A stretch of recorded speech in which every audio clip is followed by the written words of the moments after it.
And it does show recording now, so you want to be sure to let the participants know that we're doing that. That'll be the first thing, one of the first things. So maybe before you send that to me, that might write it down.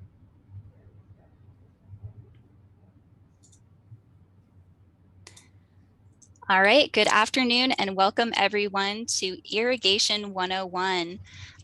We're very excited to welcome our host for today. His name is Dave Phelps, and he is a landscape architect with Garden Enlightenment. So before we get started, I just want to go over a few housekeeping items. So if you could switch to the next slide, Dave. All right, so we'll just go over really quickly how you can participate in today's program. So since this is a Zoom webinar, we cannot see or hear you, but you can still participate by using some of the buttons on the bottom of your screen. So if you have a question for Dave as the presentation is going on, you can use the Q&A feature. So on the bottom of your screen, you should see a black button that says Q&A. You'll be able to type in a question and then we will answer it as we go along.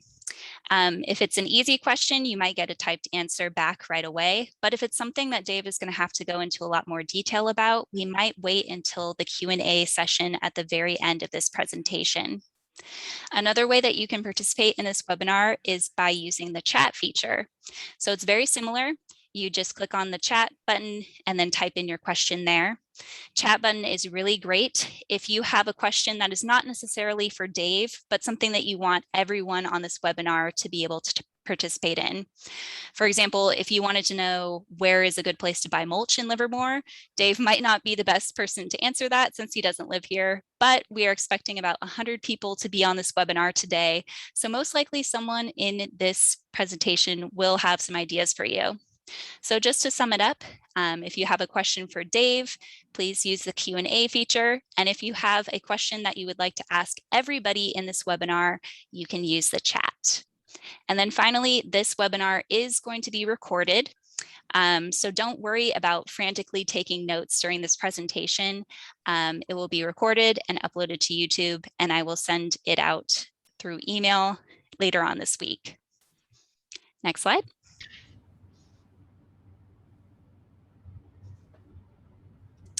All right, so we have a couple of program sponsors here on the line today. So I'll just give them a chance to introduce themselves. So we'll start off with Zone 7. Good afternoon, everyone. My name is Alexandra Bradley, and I'm the communication specialist for the agency. And I just wanted to make everyone aware that after the webinar, we do have a lot of resources on our newly redesigned website. So you can go to zone7water.com and find resources about water-wise gardening, all of our rebate information. And we will also be having a new program coming up to support the lawn conversion program. And that will be for professionally designed garden designs that are water-wise. So you can pick from those 4 different ones. It comes with the complete plant design as well as a list of plants. So you can take that to your nursery and just plug and play. It's a garden by number, so it's a very easy way to implement a garden design that's water-wise for you. And then I'll hand it off to Allison Cleary. Hi, I'm Allison Cleary. I'm the conservation coordinator at Zone 7. So if you apply for any of our rebates, that will all come through me. We currently have rebates for high efficiency washers, weather-based irrigation controllers, and lawn conversions. So again, if you apply for any of our rebates, you'll be communicating with me throughout that process. And I don't think I introduced myself at the beginning of this, but my name is Natalie Croak, and I work for the City of Livermore over in our Water Resources Division. I am the communications representative for the city's water-related utilities. And I guess that's me now. My name is Susan Cordone. I am the conservation coordinator for Northern California for California Water Service. We also have programs that are available to our customers for water efficiency efforts, both indoors and outdoors. So we just launched a lawn to garden, which is a turf removal program where we're offering up $3 a square foot. So I think Dave is going to talk a little bit more about opportunities for lawn conversion through this important webinar with lots of information. And we're very, oh, that's a good slide. Yes, our Our rebates can be found on the link here. And I also help with our customers' efforts as far as rebate processing and troubleshooting. So please feel free to use me as a resource as well. Nice to see everyone. Well, I wish I could see everyone, but hello. Thanks for coming. Okay, well, I guess I'll go ahead and get started here. And I'm wondering, maybe you guys could take some of these links here and put them in the chat or something. And certainly they're going to be available later in the replay. So what I wanted to do was sort of set the stage here and go over kind of the traditional landscape model that we've got that really is not working. I like to refer to it as the clean and green mentality. And really what we've got is something that we imported from back east, where it rains quite a bit, and even in Europe. And so at this point, we've got a lot of plants that need a lot of water, a lot of care. There's a reluctance to have anything that might be a little bit messy or on the drier side. And yet it really is out of tune with the ecology of California and our various climates. And a lot of these plants, all the turf, all the hedges, this kind of manicured look, really requires way too much fertilizer. And then of course, there's the idea that we don't want to see any pests or blemishes on our plants. And that really promotes the overuse of pesticides. And both the fertilizers and pesticides get in our water. The landscapes themselves take too much water and we start to have runoff issues. And there's really not that much focus on the ecology or the sustainability of these landscape practices. So what we want to do is transition and change this paradigm so that our landscapes better mimic the California aesthetic and climate and get away from the monoculture of having turf everywhere, and also promoting our native plants. Because the native plants are going to have those connections with our pollinators or beneficial insects and other habitats. The other concept would be to just acknowledge where we're at. You know, we live on this little blue sphere. About 70% of the Earth is covered in water. There's a lot of water here on this planet, and yet most of it is either salt water or unavailable. And there's just a very small amount of water that is potable, clean, drinkable, usable water. And, you know, we also are about 70% water, and we need it in our everyday life just to be healthy, but also within our landscapes. And so it's become very precious. And now that we're looking at climate change that is driving severe weather patterns and causing droughts, fires, and floods, you know, these atmospheric rivers coming in with droughts and fires that cause mud flows. It's been a little scary. And yet at the same time, we're seeing severe water shortages. There's the sea level rising that also has the influx of salty water into our wells. We're seeing a lot less snowpack in the Sierras, which really is our reservoir for late fall water needs and our energy for that matter. Depleted aquifers. We're seeing our agricultural lands physically sink, sometimes by dozens of feet, because those aquifers are being depleted, and we're seeing local wells running dry. The increase in population is also driving the habitat loss and biodiversity loss. So all these things are stacked on top of each other, and it really is a crisis that we're trying to approach through a landscape methodology. So landscapes really can be looked at as part of the solution. And we've got this term regenerative landscaping, with the idea that we're really beyond sustainability. We don't want to sustain what our current status quo is because it's not working. We need to try and be good land stewards in the landscape and do what's right for our ecology and regenerate the diversity and the vitality and the fertility of our soils and the biodiversity of our ecologies. And we can do that. It's totally doable, and it would make a huge impact by increasing all that biodiversity, improving the soils, the fertility. But this big one here is carbon sequestration. And if we do that right, that can then lead to big changes in climate stability, which again is a cycle. And so really, we do have a lot of water. We get quite a bit of rain. It's just that most of it goes down through the drain every season. And so if we can do this combination of capturing that rainwater, using our gray water and our reclaimed water, and using appropriate plants, and getting away from having turf everywhere, because that really is the biggest waste thing in the landscape, and using those climate appropriate plants. And what we're getting at here today is efficient irrigation.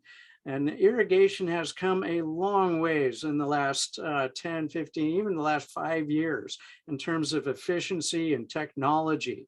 And so that's what we're getting at today. This Irrigation 101 is going to really narrow in on this irrigation thing, but we're also going to be looking at this holistically and recognizing that unless we deal with the soils, unless we deal with some of the other components here, it's not going to work. So a systems approach, a holistic approach, a watershed approach, that's what we're up to. And part of that is going to include using organic mulch and sheet mulching. So I wanted to quickly introduce myself. My name is Dave, and I grew up in Marin County. I got an early introduction to organic gardening through, it was kind of a fun backpacking summer camp thing I did in West Marin, where I got to go to what's now a permaculture garden out there in Bolinas, and also spend quite a bit of time at the Zen Center in Green Gulch, as well as other gardens. But that was my background, hanging out around Mount Tam and Point Reyes as a kid, learning gardening. And I worked at a Sloat Garden Center for a long time, went to Cal Poly San Luis Obispo for 7 years, got a couple degrees in horticulture and landscape architecture, became a landscape contractor, landscape architect, certified arborist. And then I ran my own company for a couple decades almost, doing landscape design, installation, and maintenance in Marin. And we did a lot of landscapes, got some good awards. It was a fun time. I had, like 3 installation crews and a couple maintenance crews. And then I switched gears a little bit, and I was a sustainability manager at Cagwin and Dorward for 6 years. In that capacity, I got to really get out of Marin because they work and have service centers in 14 counties throughout California, and also doing a lot more commercial maintenance and enhancements. So that was really good. And part of that, it was a lot of outreach and testing of fertilizers and composts and plants, and then doing a lot of turf conversion projects on a larger scale. I became a qualified landscape professional, a commercial sites rater, master gardener, advisor to Bay Friendly Coalition, the Saratoga Hort Foundation, qualified water efficient landscaper, irrigation auditor, and this is a new one, the qualified firescaper. That's through Rescape. And I've been teaching for several decades for master gardeners, CLCA, Rescape, California, doing curriculum development. And currently I'm doing mostly landscape architectural work, consulting, but also doing quite a bit of education, as we're doing now. And I've actually got some courses coming up. If you would like a 9-page water efficient landscape ordinance checklist, you can go to my webpage and become a Willow Master. And that would be great to stay in touch with you that way. You could get a newsletter. So irrigation really does not need to be complex. It's a pretty simple thing. We're getting water from point A to point B. And I want to just go through this in a logical fashion so that you all understand the components and the concepts as we get through from point A to point B. But the bottom line is we're trying to get water effectively, efficiently, and safely to the plants at the right times and the right amounts for healthy plant growth. And we're going to do this in a way that's going to conserve our very precious resource, our water. So we really can't do all of this without first thinking about the relationship between water and soils. And I know this slide is a lot, but I want to just kind of point out that your soil type is divided up between the soil particles and the soil structure, right? And so we could say that we've got either a sandy soil, a silty soil, or a clay soil. And that all has to do with the size of the particles. And those size of the particles and their relationship to each other is going to determine the soil pore space between those elements and particles, and then your type of soil. So if you have a general mix of sand, silt, and clay, that's what we would call loam. And loam is really nice because that's the type of soil that is going to have really high water holding capacity, so it can hold on to the water, but it also has a high available water, so the plants can get it. Whereas clay, you know, it's going to have a very slow infiltration rate because of the smaller particles. It's going to hold on to the water much tighter. So the plants might have a harder time getting the water from a clay soil.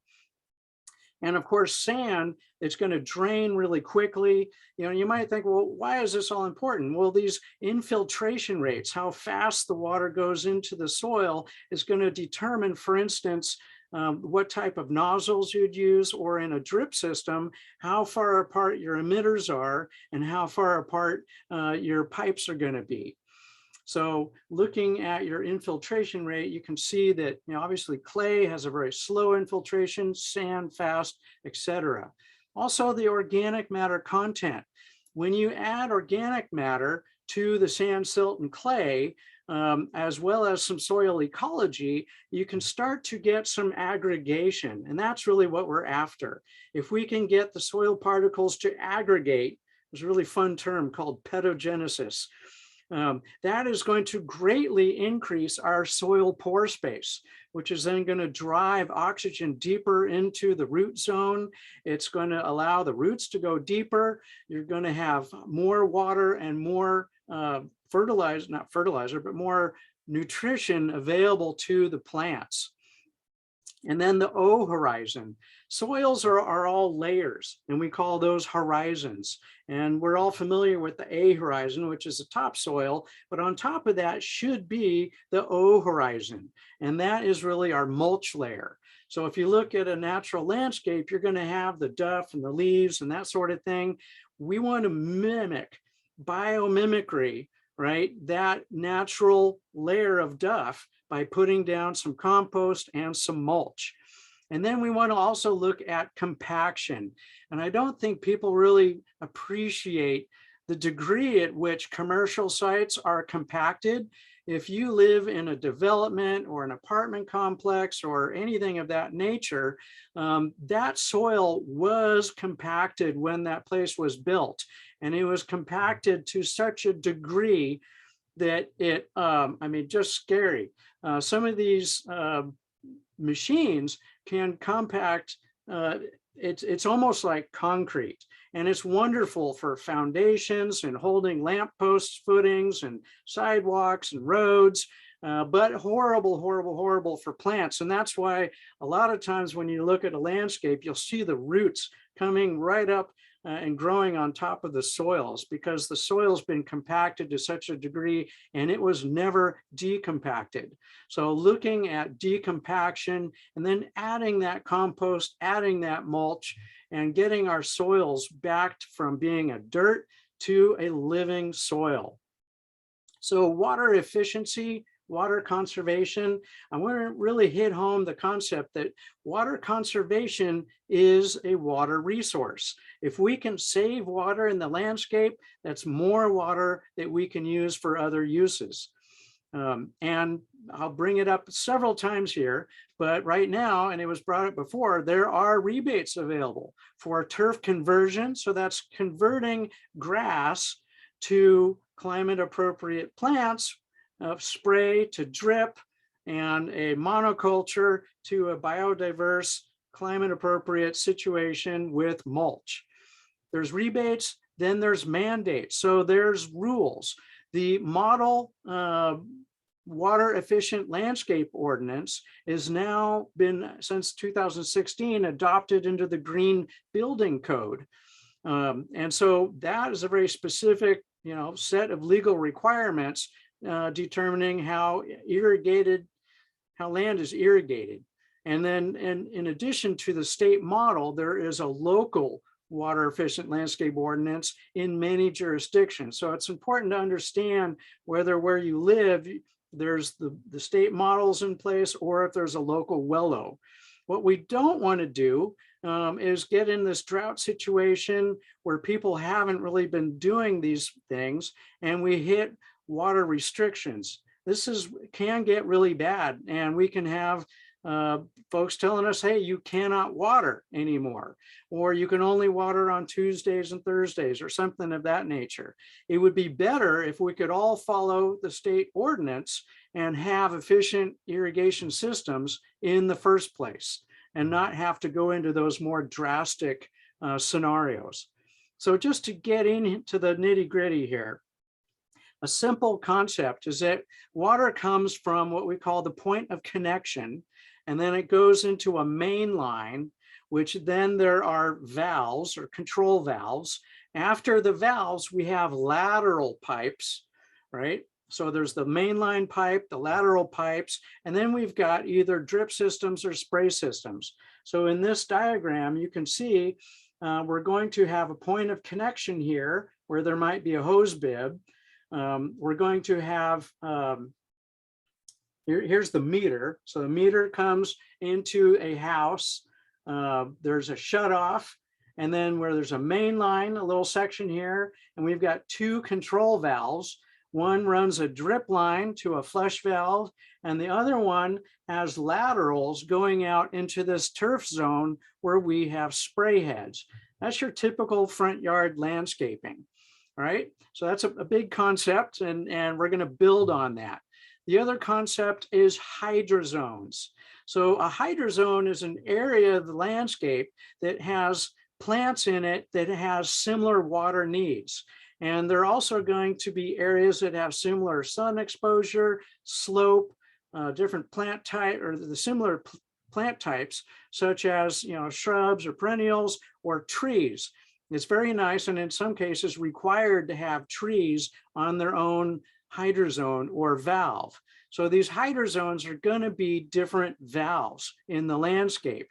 And each valve is going to have a valve number, and it's going to have a flow rate in gallons per minute. And then it's also going to relate to an area that we can have as a square footage. Now I put this up here. This is an acronym, WULCALS. This is the water use classification of landscape species. And all this is an online tool that you can use that will, within your climate zone, tell you whether a plant is very low water use, medium, or high. And you want to make sure that your valves and your hydrozones have got these plants grouped so that you don't have high water use plants in the same hydrozone as low water use plants. It's an obvious thing. It's kind of like your typical scenario where if you've got a green lawn, but you've got that yellow spot in the middle, you know, and someone goes to the controller and they keep hitting the plus button until that yellow spot turns green. And at that point, the whole rest of the lawn is overwatered and it's a huge waste of water. So it's kind of the same thing where if you're watering a whole hydrozone to get that one or several little high water use plants, everything else is going to be overwatered. So you can see here where we've got trees that are on their separate hydrozones or valves. We've got raised vegetable beds over here. Also, the like the pool or the spa, that is going to be considered a hydrozone as well. So let's go back to this point of connection. You've got your water meter, your line going to the house. So here's the water coming up from the meter. There's a shutoff valve, and then here's where it goes into the house. This would be the point of connection then for the irrigation. You've got a hose bib, and there is a ball valve, and you see it goes from the copper pipe to galvanized, couple of Schedule 40 adapters here to a brass ball valve, and then this PVC goes into the ground. That would be the irrigation main line. Here's another one. This thing here is a pressure regulator. And so this is taking the meter water, which might be at 140, 120 PSI, way too much pressure. This will reduce it down to like 65 or 70 PSI. And then this is also going through a shutoff valve and into the house here. This would be a great spot to unthread that hose bib and put on a T for a point of connection. This little thing on the end is actually a backflow device. And we want to talk a little bit more about backflow. So if something went wrong with your hose and there was a back pressure, that little device would protect the municipal water from contamination. Now, you may also have well water, reclaimed water, rainwater. What we're really talking about here is metered potable water. So backflow is really important because backflow protects the water from contaminants. It's a health thing. And it's, you know, if everyone does their part and has a backflow prevention, then the community is going to be better off in the long run. And it's required by law. So we've got different types of backflows, preventers. So there's the double check valve, like you see here. There's the reduced pressure. This is the one that is usually required. And the reason being is that it actually has a hole on the bottom where if there's an intense back pressure, there's a safety release and the water can come out. So that's the most safe. Then there's atmospheric vacuum breakers here where the water can come out here. Or what you might be more familiar with, these are anti-siphon valves. So each of these has a valve component and a backflow component so that if there is a back pressure, the water can come out of that anti-siphon device and not contaminate the potable supply.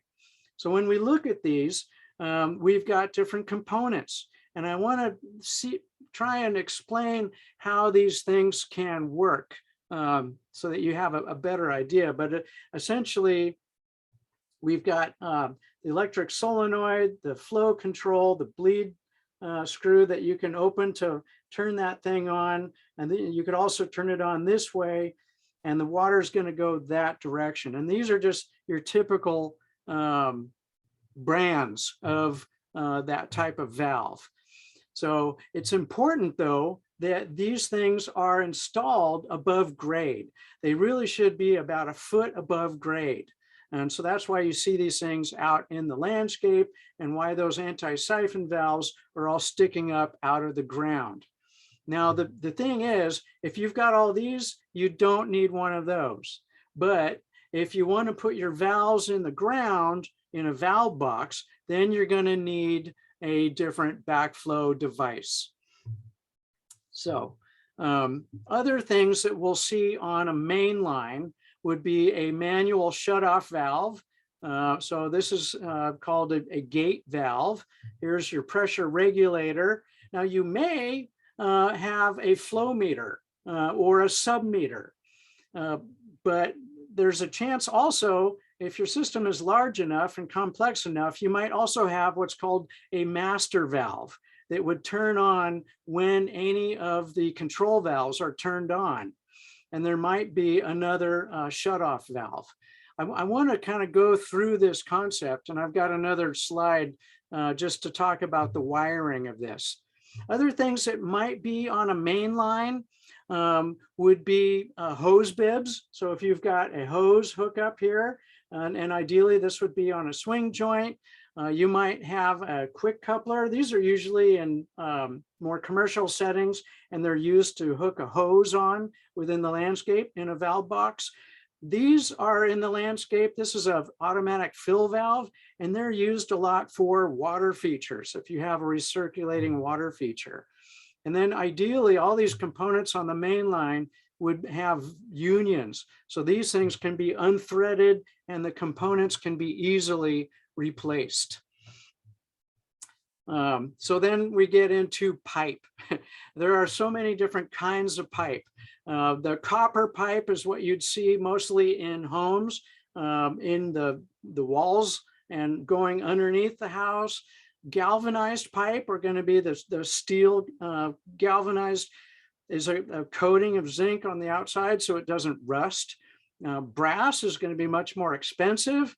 All of these can handle mainline pressure and can be used on higher pressure on the main line. Then we get into PVC, which is polyvinyl chloride. And PVC is divided up into Schedule 40, Schedule 80, Class 200, and flexible PVC. Schedule 40 is the most common one you'll see, and Schedule 80 is rated to be exposed. So if you've got those anti-siphon valves above grade, usually the risers will either be galvanized or Schedule 80. And then once it gets underground, we're going to use the Schedule 40 pipe. The galvanized is most often seen coming up and going through the backflow device. Then we get to polyethylene pipe, or PE. So here's, some look here. This is the difference between a flexible IPS pipe, a 3/4 inch, and a polyethylene 3/4 inch. You can see the difference in the wall of the pipe. Now, these are some drip pipes, the 12 millimeter. Again, this is the 3/4 inch, and that's the, that's the 17 millimeter and the 12 millimeter. So we'll get into those sizes. So again, copper, great, very expensive, best thing to use in the house, but also keep in mind that there's flames involved and a fire hazard, and it takes quite a bit of skill. It's called sweating, to sweat there's the solder onto the copper pipe. With galvanized, this is used a lot on the main line to, again, put in those pressure regulators and the backflow preventers. And then you're dealing with threads and different sizes. You're going to need either some pipe wrenches or some channel locks to be able to grip these things and thread it together. And they're going to use Teflon tape. When we look at the different classes of pipe, here you can see the difference between Schedule 80 and Schedule 40. And the Schedule 80, again, is rated. It's going to be this dark gray, and that tells you that it's okay to be exposed to ultraviolet rays from the sun. Whereas the Schedule 40 really needs to be subsurface and not exposed, or it'll get brittle. So I don't want to spend too much time on this, but everyone says, okay, so what size pipe do we need? And the way you can look at this is to look at some of these pipe charts, but there's also some rules of thumb. The concept is that you don't want water to go too fast through a pipe. If you've ever had an irrigation system where when it turns off and you hear this big clunk, right? That's called water hammer. And that's usually the result of water going too fast in a system and then being shut down too quickly. So if we can try and keep the water slower than about 5 to 6 feet per second, that makes the most sense. And we do that by increasing the pipe size. So if we look at the flow rate of water, which is in gallons per minute, that'll tell us what size pipe we want. So anything less than 8 gallons per minute could be in 3/4 inch pipe, right? If it's anything less than 12, that 9 to 12 range, you're looking at 1 inch pipe. The 13 to 22 gallon per minute, that's more like 1 1/4 inches. Now, you can also use these larger pipes to address friction loss. So if you have a really long run, a really large landscape, and you want to have good pressure way in the back, you might increase the pipe size so that the friction of the water going through that pipe doesn't reduce the pressure down the run. And honestly, usually these larger sizes you don't see on residential landscapes. The flexible PVC, sometimes you do. A lot of these are used on water features. It's important to note that if you use flexible PVC, it takes a special cement. It's a different cement than you would use on your Schedule 40. And I've seen a lot of issues where people have used the wrong PVC cement and had leaks. And you always want to use the primer. So you're putting the primer on both sides and then the cement. Speaking of that, here we've got your purple primer, and then this, the PVC, the 721, the blue. Sometimes people refer to it as glue, but it's really a cement. And then this, the red hot Christie's. These are the two that you probably would use. A good tip out in the field here is that if you have a primer and your cement, put them together and put some duct tape around them, and that way they can sit there near your trench where you're working and not spill over as readily. Also, if you're doing a lot of this work, I would highly recommend you invest in a PVC cutters, because if you're sitting there with the hacksaw cutting all these things, it leaves the burrs on there, and it's a lot of work. Having a good pair of PVC cutters makes irrigation work so much nicer. And I want to have you avoid using this stuff. Is called pipe dope. This stuff tends to crack and fall off and get in the pipe, and then it gets into the spray heads and into the emitters and clogs it up. So if you can, use the Teflon tape. And you always want to wrap Teflon tape the same direction as the threads, right? Rightsy tightsy. So it's going to go clockwise on the threads, and you want to do about 3 layers. And that will, it might leak a bit for a second, but it will work, and that will form that waterproof seal. So then once we're got our pipe figured out, let's talk about fittings. I want you to have the nomenclature to be able to go down to the irrigation supply store or the big box store and be able to say, know what you want and be able to, say what it is. So for instance, we've got slip or thread and barbed fittings, right? And sometimes you'll see them abbreviated as ST or B. And then all slip would mean they're all socket type or slip. There's no threads, right? A reducer bushing is something that goes from one size up or down to another size.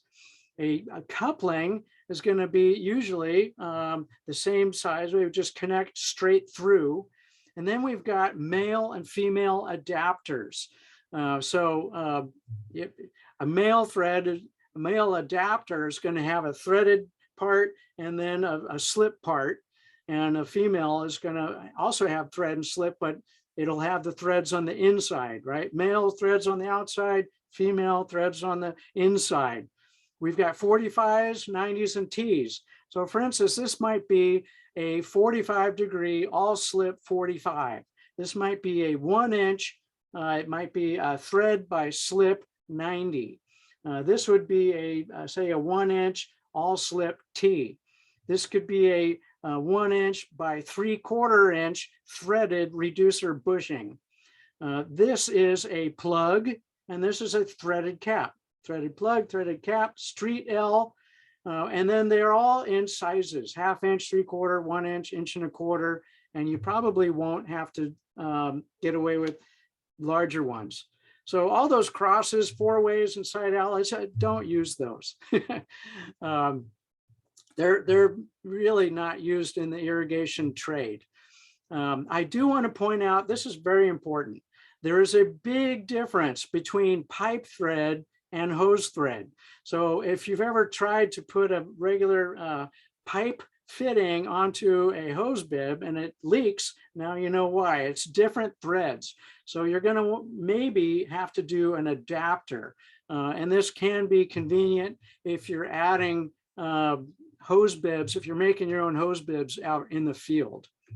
So the other thing we want to have on our system are shutoffs or isolation valves.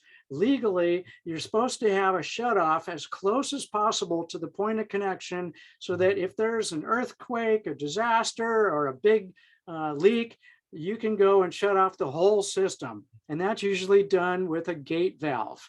Now, out in the landscape, next to each valve or each group of valves that we call manifolds, we're going to have an isolation valve, and that can be a ball valve. This is a brass ball valve, and that's a PVC ball valve. Either of these would be put into a valve box. That's a little 10-inch valve box that can be easily accessed to shut off just those valves that you might be servicing or have a leak. So the control valves, right? Again, we've got the main line comes up. We've got an isolation valve. There's the union. Here is a control valve.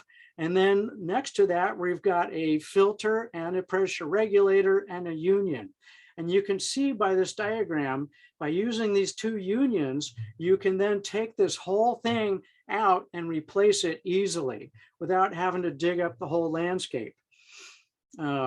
So the control valves, right, may have filtration. If it's a spray system, you probably won't have filtration or pressure regulation. That's really only used for drip zones. But each valve is going to have a flow rate, an application rate, a design operating pressure, and you might use a drip kit. So this is your typical drip kit. That's got the valve, the filter, and the pressure regulator all pre-assembled for you, right? And I wanted to just now get into this a little nitty-gritty here in terms of how this works. So this is the solenoid, and inside the solenoid, there's a little plunger and there's an electrical coil here. So when the electricity goes through these wires, it forms an electromagnet that pulls that little plunger up and it releases the water pressure. That allows the diaphragm to open and the water to flow through the valve. When the electricity stops, there's a little spring in there that pushes that plunger down, closes the little hole, the pressure equalizes, and then this spring shuts off the diaphragm and the water stops. So you can do that manually here with this bleed screw, and then you can adjust where that diaphragm is with the flow control. The other thing here, so that's the electricity. So how does the electricity get there? This is not 110 volts like your house. Inside your controller, there's going to be a transformer that takes 110 volts or 120 and turns it into 24 volts, right? So the 24 volts then goes from the controller. It may go to the master valve, but it's also going to go through all of the control valves, and it has to be a loop, right? So if you look here, there's a white wire on the C terminal. That is the common wire, and it goes to all your valves. The wire goes through the solenoid, and then it comes back, right, on one of these control wires. The circle can go either way. But the important part is that you've got this circle. And so each of the control wires is hooked to a terminal here. These would be the stations on your controller that control each valve. And we can see here, this is 14 gauge wire, so it can go a longer distance. This is probably coming out of multi-strand, probably 18 gauge. So it can't go quite as far, but it's the same thing. We've got the white is on the control. here they've got a black wire going to the master valve, and then these are the control valves, 1 through 8, and each one has a different color. So that's a lot, but the idea is that the gauge, the lower the number, the bigger the wire and the longer it can go, right? So if you're using 18 gauge wire, you can go 850 feet to your valve. If you increase your control wire, the white one, right, say to the 14 gauge, all of a sudden you can go 1,200 feet. If you've got both the control wires and the common wire as 14 gauge, you can go over 2,000 feet. You also want to make sure that the connection on that solenoid is with a waterproof connector here, so that when that valve box is completely underwater, and usually that will happen in the winter, that it can still work, right? So then if we're going to go from, say, a spray system to a drip system, we're adding filtration, and this is a Y filter, and pressure regulation. So these are going to have the output is 25 psi, 15 psi, 40 psi, and you can see what pressure downstream you're going to have. Here's another Y filter. It's very convenient to have the little ball valve on here so that you can easily flush out that filter, but you can also unscrew this, take out the screen and clean it and put it back.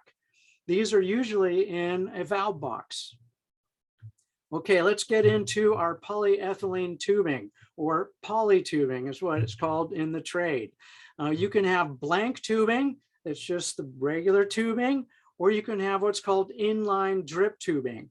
Inline drip is a wonderful thing that we are trying to promote more and more, because it's really the most efficient way to irrigate these days. And it has the emitters built into the pipe, and it comes in different size rolls. So polyethylene pipe can be put together with compression fittings or barbed fittings, or this is the better one, and these cost a little bit more, but I'd recommend them because these actually, it's like a barb, but then you thread this back down over the pipe and it really holds it well.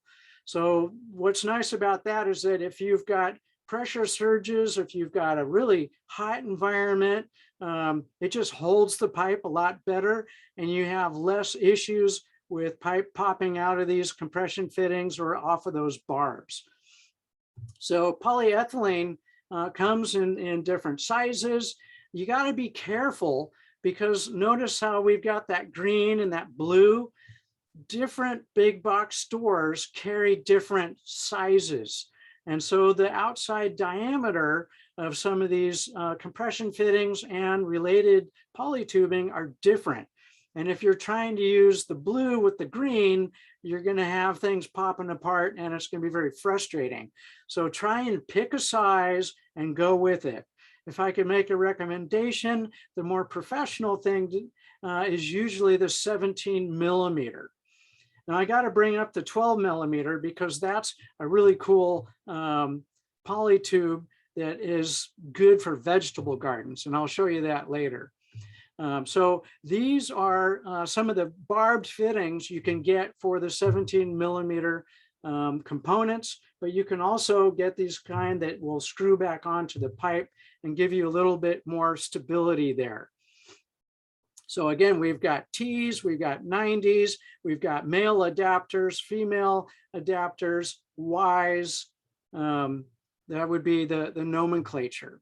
So here we go for veggies, right? So Netafim makes a Techline tubing called EZ, that's the 12 millimeter, that the emitters are 6 inches on center, which is super cool for vegetable gardens. And if you run 5 rows of that down, you're going to get a really good coverage in your vegetable garden. And you can get down to 0.4 gallons per hour, which means you can do quite a few beds on one valve. So really nice system there. And you can also, you'd want to have they have these flush valves here. You want to have a flush valve at the end of each bed that you're doing with that. So again, looking at point source versus inline. So if you have a blank tube, then you're going to take these emitters with the barbed fitting and put them on there. And then you might run a little spaghetti tubing to a plant, but that would be considered point source, as opposed to inline drip, where you've got these emitters. So if you look at this picture, there's a little hole with it dripping, but the emitter is actually that big. And inside there, we have a circuitous path. We have a diaphragm, so it's self-flushing, it's pressure compensating. It has a check valve in it.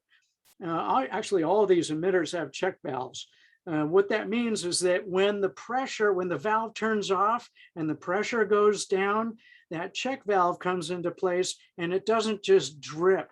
If you've ever had one of the old systems where down at the bottom of the slope, it just dribbles, after the system runs. Well, the check valve equipped emitters and inline drip, that won't happen. So the way we orient this inline drip is that we're going to have our valve, and then we're going to put in a manifold, and then from there, run the drip line in a grid. Or you can have it stubbed up. You can wave it through or loop it through the landscape, but always at the end, you're going to have a flush valve. If you use the supply and exhaust manifolds, you can get by with having larger areas because there's a limit to how many feet of drip pipe you can run on one length. Otherwise, you're going to run out of pressure down at the end. So all of these inline drip options are going to depend on your emitter, your application rate, and your spacing. So you got your emitter spacing and then the line spacing. At the end, you have your flush valve so that you can open it up and flush out any debris. The other thing you might consider doing is having an indicator that pops up and lets you know that valve is running. Now, many times people will put this on and they'll look out and just see these little teeny wet spots and say, hey, it's not working. But actually it is, because underground, if you can visualize this inverted cone of moisture going down into the soil, that's what's happening. And these cones overlap, and you're actually getting really good uniform coverage underground from each of these emitters in this grid situation. So if you just see those little wet spots, that's exactly what you want to see, okay? So inline spacing, remember when we were talking about your soil type and whether you have a clay or a sandy soil or a loam, that might determine how fast you want the water to come out, the flow rate, as well as the spacing of the emitters and the pipe. So, a typical situation for shrubs and ground cover in a loamy soil would be to have the 0.4 gallon per hour emitters, have the emitters 18 inches on center, and then have the laterals 18 inches apart. That will give you an application rate of about 1/4 inch per hour, okay?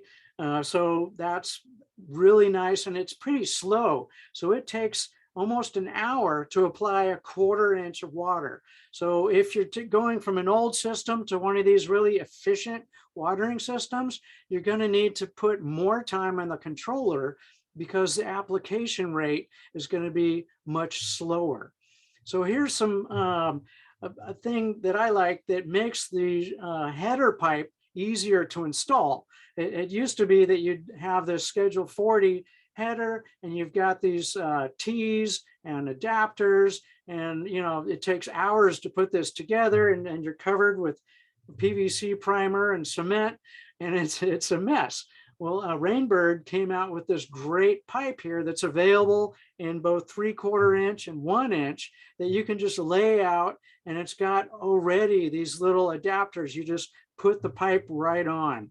And this has these nice adapters here for the 3/4 and the 1 inch, the fittings, so that you can have your T's, your couplings, your 90s, everything you might need to run your system. So then we get to this question of, okay, how long can we go? So if we are using the Techline Netafim product with the check valve, and you're using that 18-inch emitter spacing, right, with the 0.4 emitters, and you're running that at say 25 or 35, let's say 25 PSI, you can run 429 feet and it would still work okay. You go a little bit further than that, not so much. So it's important to, when you're designing your system, to look at the length there. And again, remember that if you're using this scenario, right, that we're talking about this length between these guys, because you can make these headers larger. The trick is that you just don't want to have your pressure get below 15 PSI, really, at the end of the area. Speaking of the end of the drip zone, you're going to want to have a flush valve. Now you can just use this little figure 8 thing, and that works pretty good. So you just take that off and flush it off. Better would be to get one of these polyethylene or little plastic flush valves. Even better would be to get an adapter and a nice PVC ball valve, and then put that into a valve box, so that with a little bit of extra pipe, so you can pull it out and flush it, and do that seasonally. This is an indicator. If this doesn't spray or anything, it just pops up and lets you know that underneath that thick layer of mulch, that system is operating. And that will pop up. If you put these things next to your flush valve, it makes finding the flush valves really easy. Let's see, this is all Hey, about, Dave. yeah. Dave, hello. I know, I thought I'd give you a quick breath. We're just coming up on 4:30, and I just wanted to let you know that you're doing great. I did get one question real quick. While we're on drip, is what's the best way to arrange drip around trees? And then we can, Yeah, when you're the answer is a spiral, right? So ideally you'll have one connection, and then it'll spiral around the tree and have a flush valve at the end. That way, and you put it into the ground with jute staples, so you can easily take the jute staples out and rearrange it as that tree grows. If you put it in a circle and the tree grows, you always want to have the emitters at the drip line of the tree. So it's going to be a donut shaped area where let's say the fog drip would drip. That's where your feeder roots are, and that's going to grow over time. Okay, great. So I'm going to continue here, and I'll get going a little quicker. I didn't realize. Thank you. Just wanted to say hello and let you know, give you a time check. Yeah, thank you. I'm wondering where my time is. Yeah, okay, I've got 3 minutes left. Don't worry, you've got me to remind you. Thank you. So I want to remind everyone here that turf is quite wasteful, and that not only is there pesticides getting in our water, but it makes a lot of pollution, and there's a lot of fuel that gets spilled.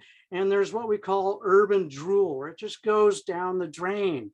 And it is a huge waste. And we can really stop this and make a big difference in the landscape by going from turf to climate appropriate plants. Now, if you've got kids and you've got a recreational area and they're playing on the turf, that's wonderful. But if not, let's transition it. Take advantage of these rebates, decrease the water use, decrease the maintenance, the energy, sequester carbon, attract the pollinators, establish better fertility, reduce runoff, increase water holding capacity, increase the seasonal interest and beauty of our landscapes with the biodiversity, and it usually saves about 70% of the water. And so both Livermore and Zone 7 have these great rebate programs for turning your lawns into climate appropriate plants. And I think what I'm going to do is really kind of zip through this section, since I'm running a little late here, but these are MP rotators. And these are mini stream rotors. And they are really the most efficient way to have a spray system if you're going to have a lawn. If you can get rid of the lawn and just go with plants on drip, that's better. But these are great because they've got pressure regulating pop-up bodies that are going to have just the perfect pressure at each head, right? And you're going to avoid having this kind of thing if you have those swing joints on those pop-up bodies. You want to make sure that these sprinklers have head-to-head coverage. And the other thing you might consider is an alternative to traditional turf. Lipionata or Carapia is a turf alternative. It's not a grass. And this is actually considered a low water use plant. Also, the California bent grass or Agrostis pollens is a native grass that can do quite well and is considered a medium water use. So on trees, you might want to have bubblers, such as one of these, or one of these deep root watering systems for larger trees. With the controllers, the rebates that are available will give you only if you have weather-based. We call these smart controllers. So they're weather-based. And so what that means is there's a subscription service and they hook up to the California Irrigation Information System, the CMIS, and it downloads that information daily and adjusts your schedule every single day. Or you might have an on-site weather station like this Weathermatic system. And then you also want to make sure that you have a rain shutoff so that when the rain comes, this thing actually gets wet and shuts off the water so that you're not irrigating during a rain event. When you're programming these controllers, there's certain parameters you want to have in mind. The old controllers would just have how many days, how long, when does it start, right? Now we're talking about the soil type, the slope, the irrigation type, and the climate zone. Usually you would enter your zip code or have a plant type, right? And the water use. So that would be the Woolcole's value, whether it's a tree, a shrub, or a ground cover. And then think about run times and days on and your start times. This percent adjustment is really handy if you have an older controller, because if you look at your typical water curve, right, how much rainfall you get, and this is called evapotranspiration. So this is the water that evaporates and the plants use. So this thing here between the rainfall and what is evaporating, that's what we irrigate. So we're applying that water. And this changes depending on what area you're in. So if you look, you can find in Appendix A of the ordinance, you can look for these different areas. So in Fremont, we get 47 inches of evapotranspiration, but it's different. So you can say, oh, okay, so July, 6.7 inches are lost to evaporation. That's 100%. And then you just do the other months as a percentage, and you can get pretty accurate with your irrigation, adjusting it monthly that way. So think about these conversions. I want to point out the idea of sheet mulching. If you're doing a turf conversion, you can, rather than digging it all up and putting it in a dumpster, you can compost that turf on site using cardboard, compost, and mulch. And it really sets up the landscape for increased fertility for the long run and nutrient cycling. And then really quick here, I want to finish up with this spray to drip concept, where if you've got, remember our old plan where we've got our valves and our laterals and our spray heads, what we want to do is we want to add, right, a filter and a pressure regulator, and then we want to cap some of these heads, and then we want to adapt the other ones and run our drip line. The idea is that you can use the existing laterals that are underground to help balance the pressure in the system and loop the system but also putting in that inline drip on a grid system, and ideally sheet mulching. So it's a combination of capping and adapting.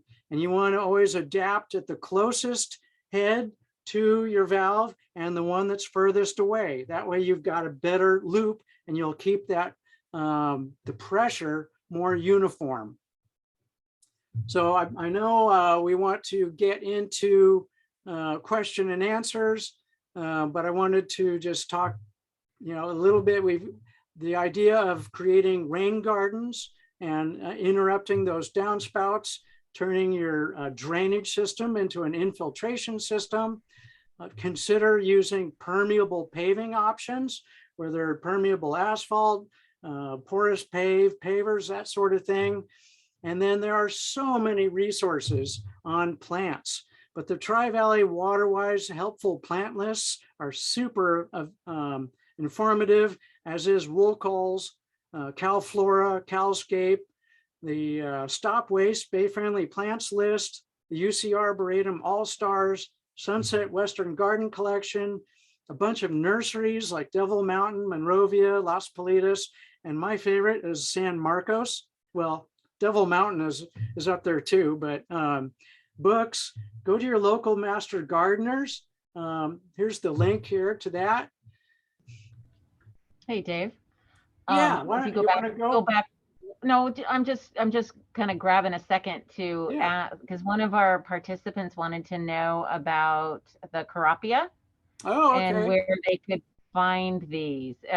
Do you know about any of the nurseries here and if they sell them? Delta Bluegrass right here is the place to go, because they actually grow this now as sod, right? So this grows extremely aggressively, and it used to be only available in 2-inch plugs. So you do your grid, and then you'd plant these things like 18 inches on center, and then you'd have to maintain the weed management while they grew in. But Delta Bluegrass now has it as sod. So you just lay it down and there's no to very little weed issues now. Wow, so that answers that question. I did just something to keep in mind, and I did put this in the chat, that please note on that some of the turf removal programs, all of the turf removal programs require that you pull from a approved list. So I just want to let our participants know that.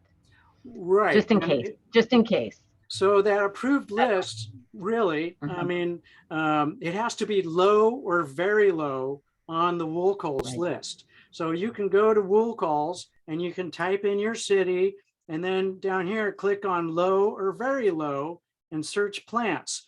And if you're looking for a shrub or a tree, and then this will come back with those low to very low plants in your climate zone. That's the best way to do it, I think.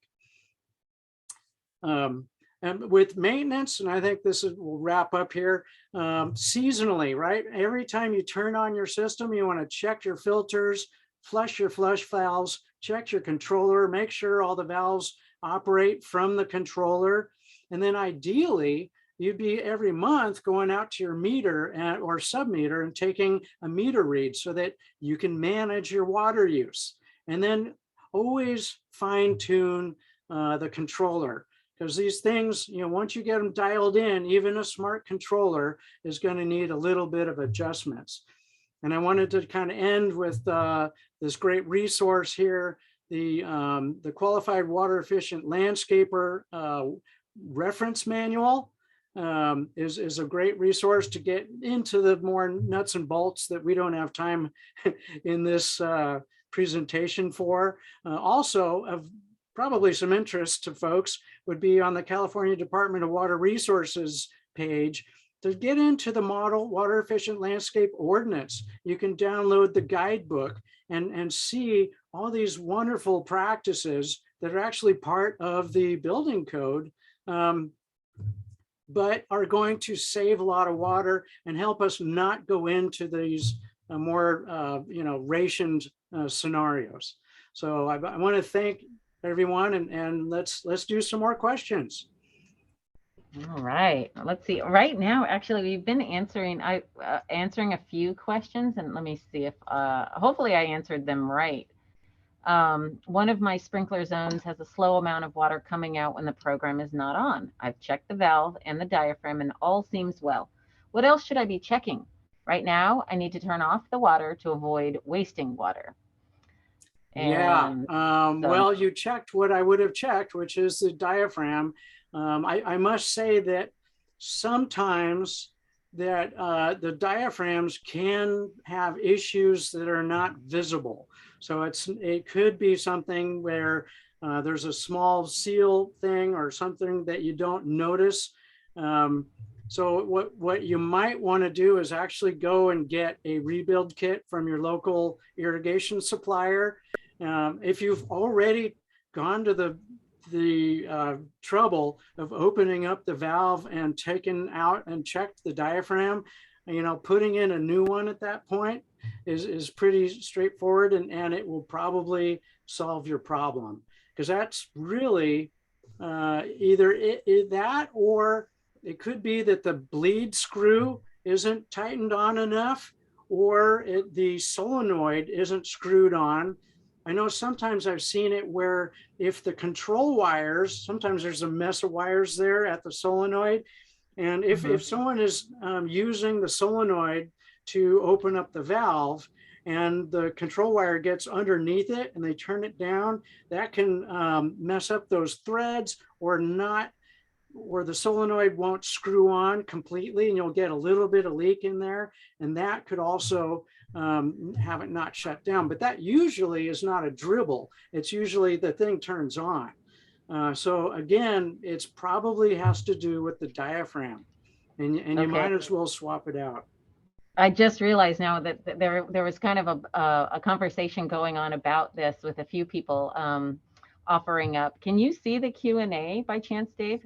But the conversation really ended with one of our participants, Eric Santos, saying there might be a hairline crack inside the body of the valve as well. That might be difficult to identify.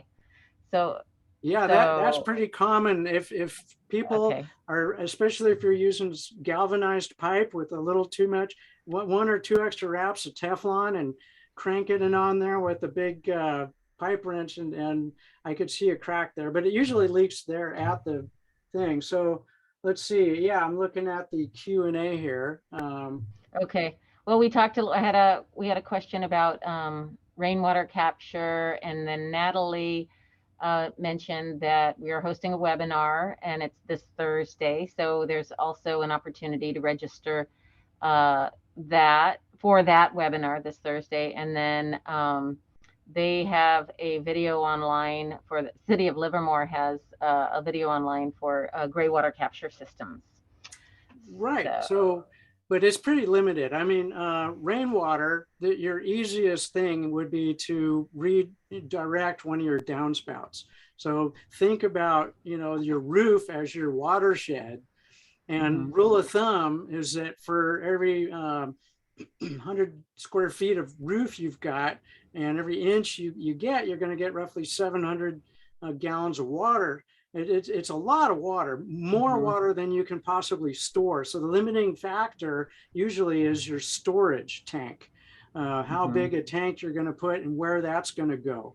So, so looking at where the water's going to go in the landscape, and then looking at your roof shed and thinking about which downspout has the largest watershed on the roof. And then you might think about installing what's called a first flush diverter. So that's a little thing you put on your downspout that the first bit of water doesn't go into the system. Again, you're going to get more than you need. So you might as well let the first little bit clean out the roof, because that's going to be the dirty water. So then you're just having the good water that goes in your tank. And then the tricky part then is connecting that stored water with your irrigation system. And that could involve pumps and that sort of thing. With gray water, especially in a residential setting, you're looking at what's called laundry to landscape. And so you're taking advantage of the pump that's in your washing machine to take that water out. But the trick is you have to always have the ability to switch it back to the sewer, right? The best one I've ever seen was someone who ran lines out to all their fruit trees and had labeled pipes behind the washing machine that said citrus, apple, cherry tree, and they Wow. could change what tree they were sending their rinsate to. That's very innovative. I like it. That's But then good. out in the landscape, it goes into what's called a mulch basin. So you can't go within 18 inches of your property line. You can't go within 10 feet of your foundation or within 50 feet of a well. So you got to know where if your neighbor has a well, that sort of thing. And it has to be under 2 inches of cover. So you're not allowed to store it, and it can't be exposed. And don't try and filter it because the filter will clog up immediately. So it's really just a matter of digging the trenches around, ideally trees or shrubs, and then having a little ball valves at the end of a gravity system that you can fine tune so that you're getting even water across the system. So are ball valves the same as check valves? no, No. a ball Okay. valve is just any little PVC ball valve that has a 90-degree turnoff. Okay. You probably showed us a picture of that in one of I your did, slides. yeah, and I'll bet, yes. Oh, I just saw a picture. So where'd it go?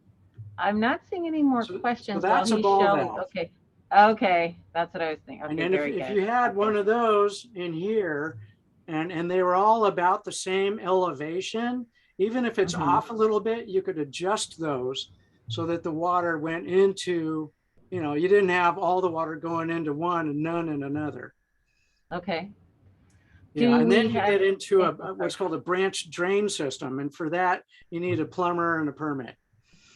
Okay. Well, that's awesome. You've provided us with a considerable amount of information, Dave, and I have a strong feeling that those folks that are in attendance are going to rewatch and look at your slides again just to, gain that much more information from them. Well, that's great. Do we have any? Yeah. Do we have any more questions out there in the wonderful world? I don't see anything coming up, Dave. Okay. So, Miss Natalie, or does any of our panelists have anything they want to share? Oh, yeah. Looks like there's one more in the chat. Someone said, do you know of any grass that doesn't need a lot of water? Oh, okay. Sorry. Well, thank you, again, Allison. Yeah, no problem. You're looking at one of the native turf blends from Delta Bluegrass, or getting the seeds through Pacific Coast Seed.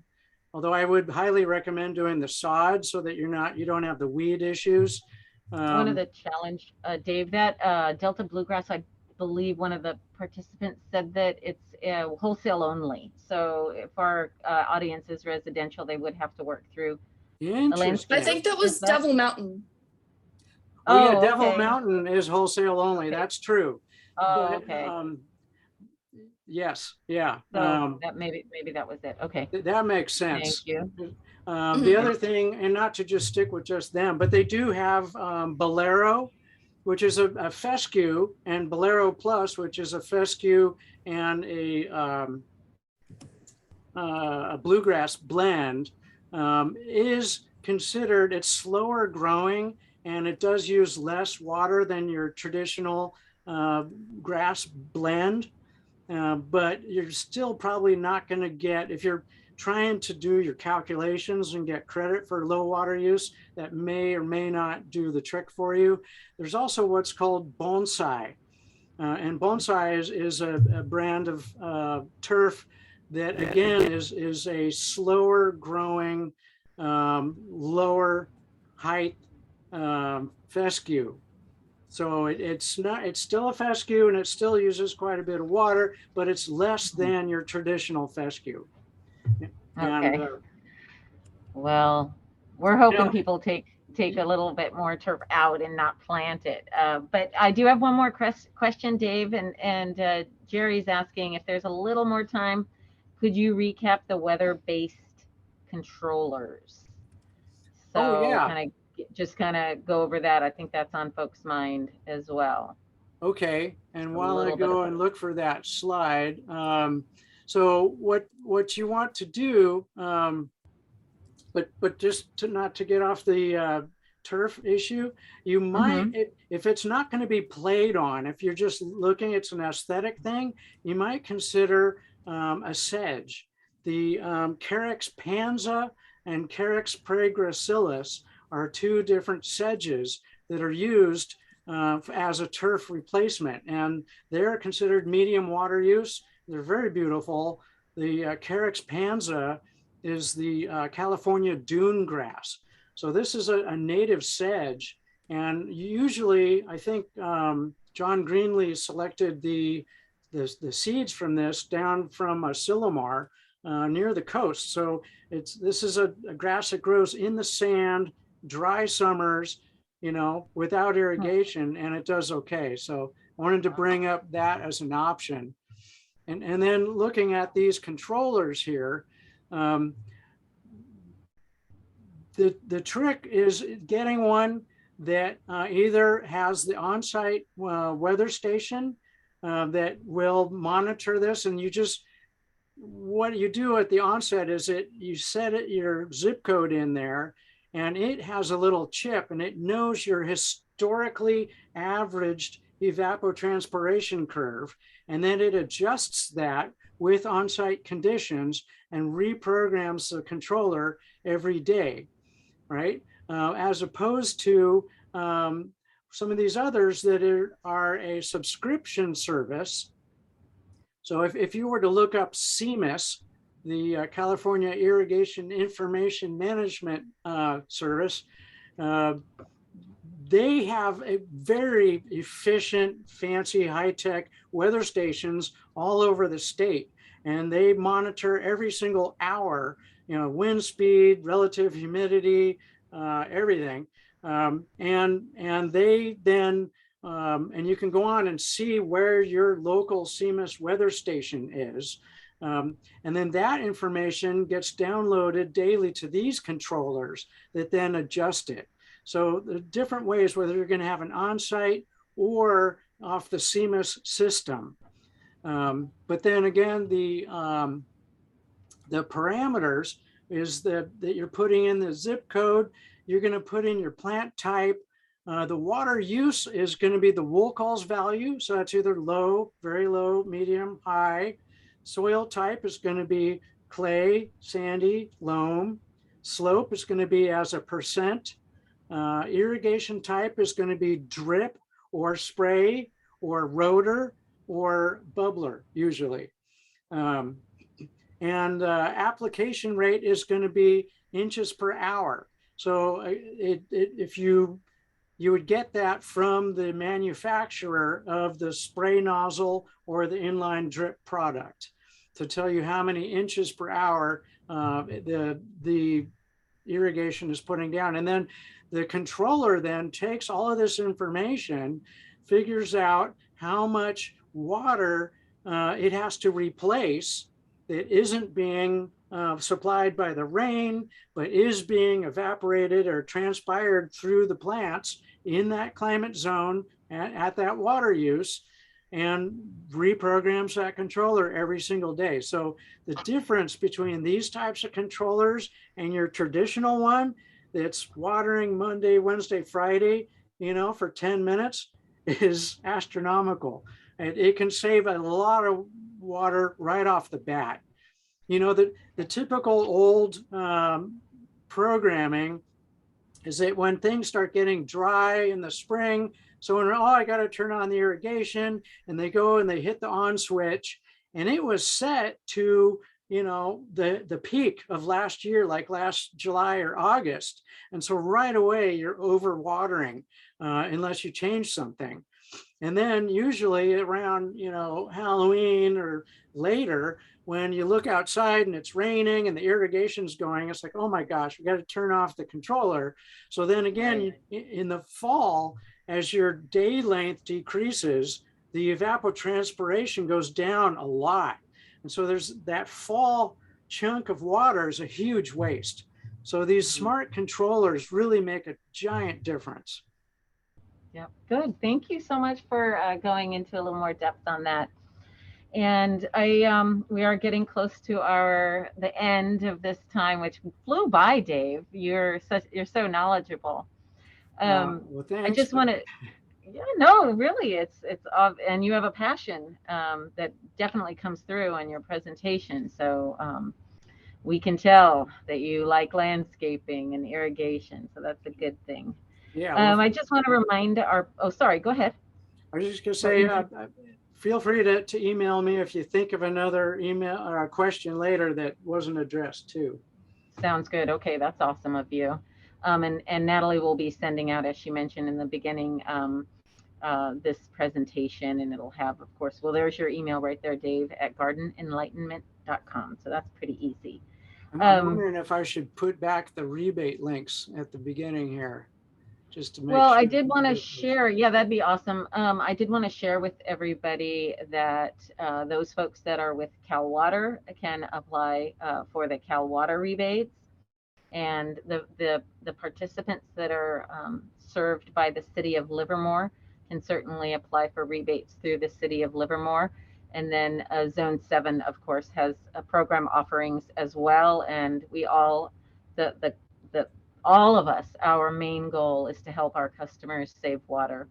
And at least for the conservation topic, of course, we've got a lot of other goals.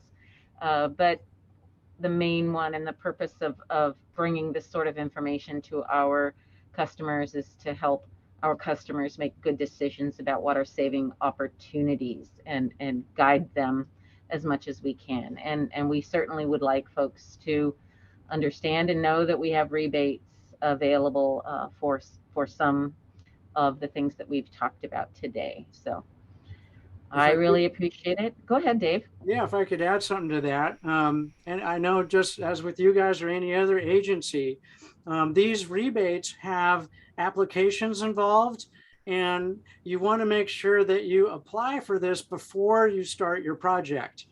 Good point. Because you don't want to go in there and turn off the irrigation and start sheet mulching and then say, hey, I'm going to apply for that rebate, because at that point it's too late unless you get a pass. But you're right. Good point. Thank you so much for sharing. That was very, very important. I'm sorry I didn't say it. You beat me, Dave. Yeah, that's all right. So that's good. So I think that we're at you did really great on timing and information. So want to thank all of the participants and thank the panelists for coming out and spending time with us. We all know how valuable your time is. So again, thank you very much. Until next time, we do have another event on Thursday night. So check out the website. All right. Bye, everyone. Thank you so much again, Dave. Thank you, everyone. Thank you. Thanks, everyone. Okay. Natalie?